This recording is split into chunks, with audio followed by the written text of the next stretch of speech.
معزز سامعین و ناظرین،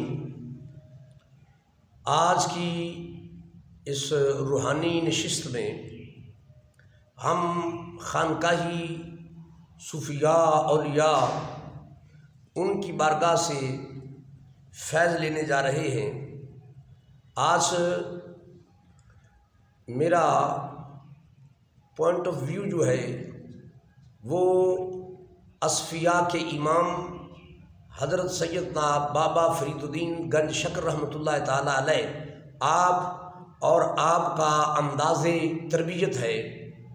جب بابا فرید الدین گنج شکر رحمۃ اللہ تعالیٰ علیہ کو اپنے شیخ کامل حضرت خواجہ قطب الدین بختیار کاکی رحمۃ اللہ تعالیٰ علیہ کے دربار پر نور سے خلافت و نیابت کا اعزاز حاصل ہوا، آپ کو اجازت ملی اور فراغت ہوئی، تو آپ حسب حکم آپ نے اپنا ڈیرا پاک پتن شریف میں لگایا، جو اس وقت علاقائی زبان میں پاک پتن نہیں تھا بلکہ اسے اجودن کی بستی کہا جاتا تھا۔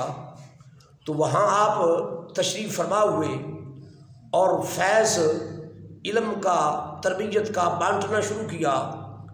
لوگ جوق در جوق آنے لگے، طلباء کا بھی جمع غفیر ہو گیا۔ آپ باقاعدہ علمی تربیتی کلاس لیتے، اس میں بہت سارے طلباء تشنگان علم و عرفان جمع ہو گئے، اور انہی طلباء میں ایک ہستی جو بعد میں خواجہ نظام پاک کے نام سے معروف ہوئی، میری مراد ہے حضرت خواجہ نظام الدین اولیاء محبوب الہی رحمۃ اللہ تعالیٰ علیہ، آپ بھی اسی کلاس پہ موجود تھے۔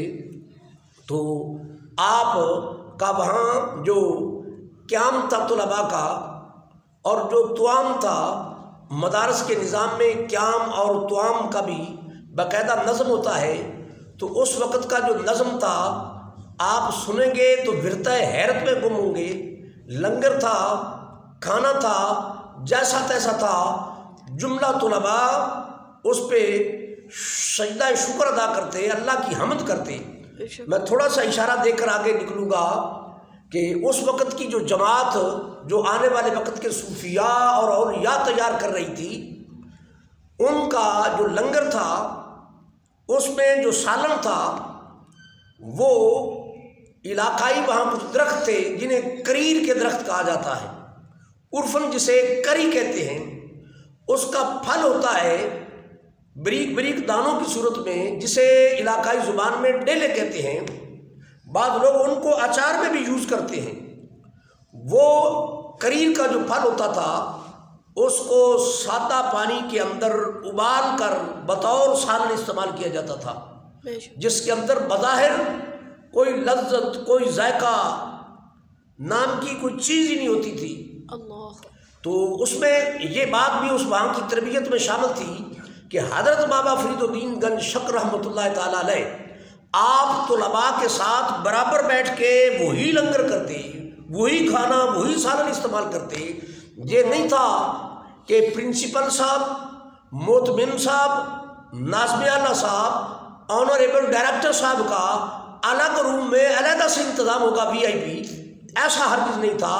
ایک ہی صف میں کھڑے ہو گئے محمود و ایاز، نہ کوئی بندہ رہا نہ بندہ نواز، یہ ماحول تھا تربیت کا۔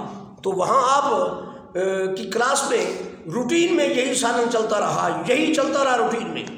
تو ظاہر بات ہے ایک ہی قسم کا سادہ پانی میں وہ ڈیلے ابالنے اور ان کو بطور سالن استعمال کرنا، ظاہر ہے صبر کا پیمانہ تو لبریز ہوتا ہوگا، مگر ان کے درجات بلند ہو رہے تھے۔ ایک دن لنگر پکانے والے طالب علم نے اس کے اندر کچھ ڈال دیا۔ کیا ڈالا؟ جب کھانا لگ گیا، جماعت کا وقت ختم ہوا، کلاس کا اور پڑھائی کا اور تربیت کا، تو بابا فرید الدین گنج شکر رحمۃ اللہ علیہ کا انتظار ہو رہا تھا۔ آپ جلوہ فراز ہوئے، جب پہلا لقمہ حضرت بابا صاحب رحمۃ اللہ تعالیٰ علیہ نے لگایا تو پہلے سے سالن کو مختلف پایا۔ مختلف کیا تھا؟ اس کے ذائقے میں کوئی فرق تھا، ذائقہ پہلے سے کچھ بہتر تھا۔